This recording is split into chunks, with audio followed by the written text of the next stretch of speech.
Hi everyone, it's Ian here from IBI Performance Coaching. Today we're going to be talking about one of the most potent skill sets you can have for developing a resilient mindset and commitment to do the things that really matter to you. So, enjoy.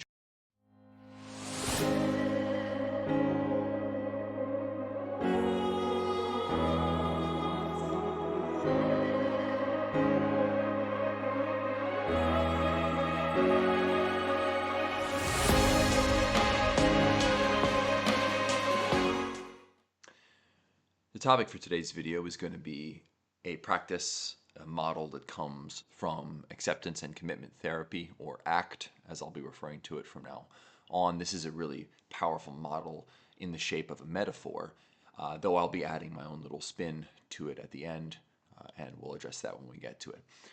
This is a model that helps people to deal with the psychological stressors, the emotions, the vicissitudes of life, and to stay committed to the things that really matter to them, to do the work that makes a difference, to engage meaningfully with life.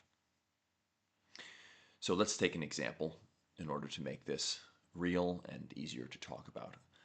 What if you were feeling anxiety over the possibility that you might be losing your job, that you could be fired sometime soon or laid off sometime soon? Okay, so we have this feeling of anxiety, this feeling of fear, this feeling of dread associated with this possible outcome, which, at this point is essentially nothing more than a story that you are telling yourself about a possible future. We're going to use this backpack to represent this story and the feelings that it inspires in you. There are basically four ways that you can interact with, relate to, interface with this story. And the first one is what ACT calls fusing.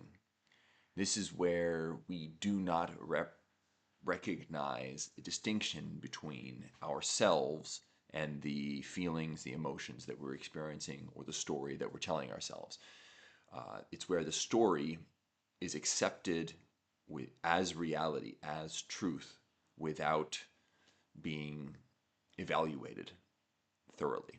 And so, if this is the story, fusing with it is essentially existing with it like this.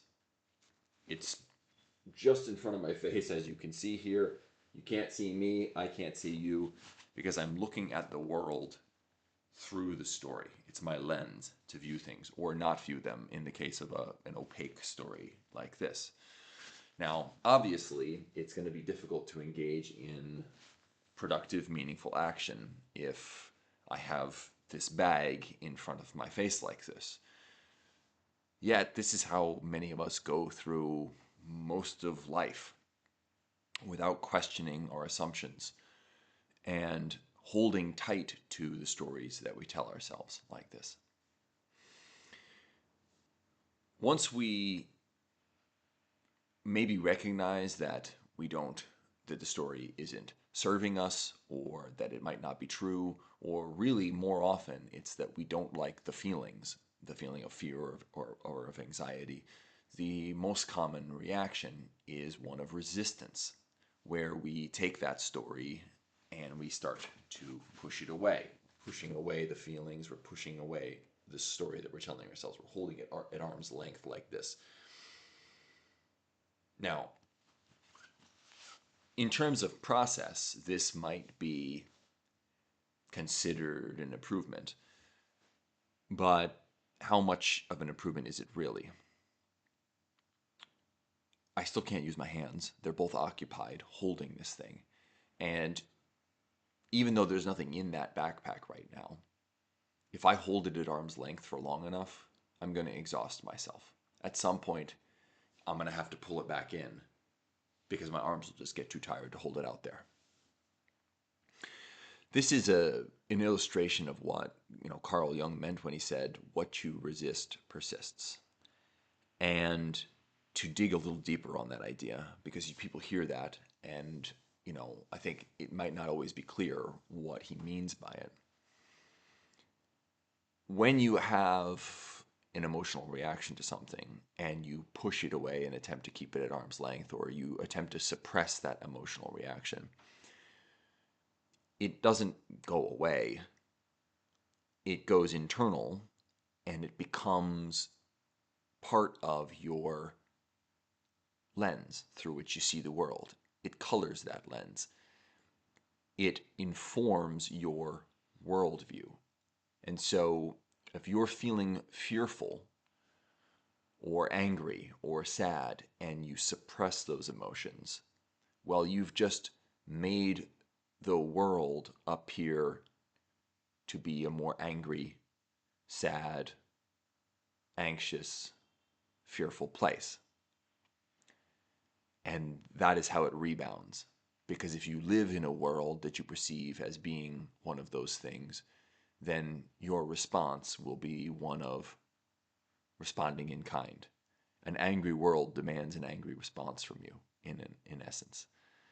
And this is what Ralph Waldo Emerson, sorry, I stumbled over his name a little bit, meant when he said that people don't seem to realize that their opinion of the world is also a confession of their character. Your internal state, your character, is what truly creates the world you live in. And anytime you suppress or resist emotions like this, you are feeding them to your character. Okay, so what are the better options? Obviously, fusing doesn't seem like a good idea. Resisting also, long run, it will betray you. Well, what ACT recommends is acceptance. And this is why it's called acceptance and commitment therapy. And so what would this look like? It would look like, instead of holding this in front of our face or pushing it away from us, it would look like taking the bag and just laying it on our lap. Look at that. My hands are now free. The bag hasn't gone anywhere. It's still just as close, maybe even closer to me than it was when I was holding it in front of my face. It's now in contact with me, but it's also not a burden to me at this point. I can see clearly and I can act effectively. Allow the emotion to exist. Allow the story even to exist, but not unquestioned and not as the sole story that you can turn to. What are some other stories you might tell yourself about the situation? What are some other explanations that fit the objective facts of that situation? This kind of acceptance, yeah, I feel anxious right now, or I'm scared I might lose my job. This allows us to then commit to action that is aligned with the things that matter to us, our values. The thing, and this is a core part of ACT, is having a strong sense of those values, recognizing those values as being the sole litmus test of success. Because what is success if it's not acting in accord with your values? Anything you do that violates what is most important to you is, by definition, an unsuccessful action. And vice versa. If you are acting in accord with what is most important to your highest value, then that's a successful choice that you made. And the only successes that are really ours are our choices. So it comes down to accepting it, accepting the feeling, and reconnecting with what's important with you, and asking, what's the next action? Where does this value lead me?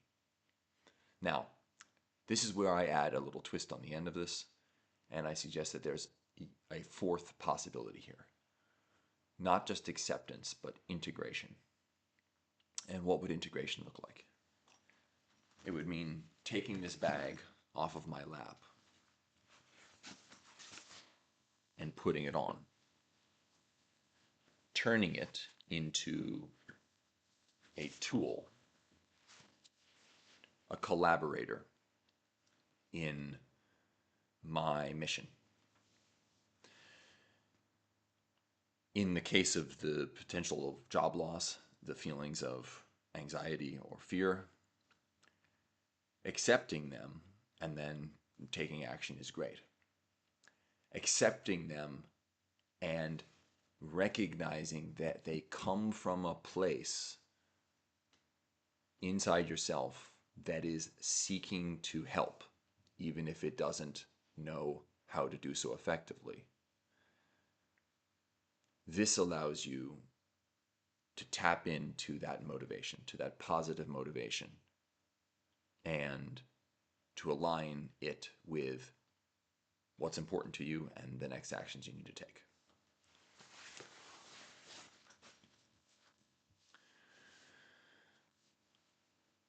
If you're afraid that you might lose your job, accepting that you're afraid, and then using that fear as a source of energy, allowing it to drive you to take the actions that either secure your position, your current position, search for other positions that you might be qualified for, build your skills, polish your resume, any number of possible next steps that are moving you in the direction that you'd like to move in, towards a future that you want to live in, and towards a person you want to be. Okay, so this is the ACT model with my little twist on the end, the integration twist. I hope that that was useful for someone out there, and if it was, please do the stuff that supports the channel. Even if it wasn't, tell me about how terrible my ideas are down in the comments, because any interaction helps. There's a Facebook group, of course, and there are the online courses.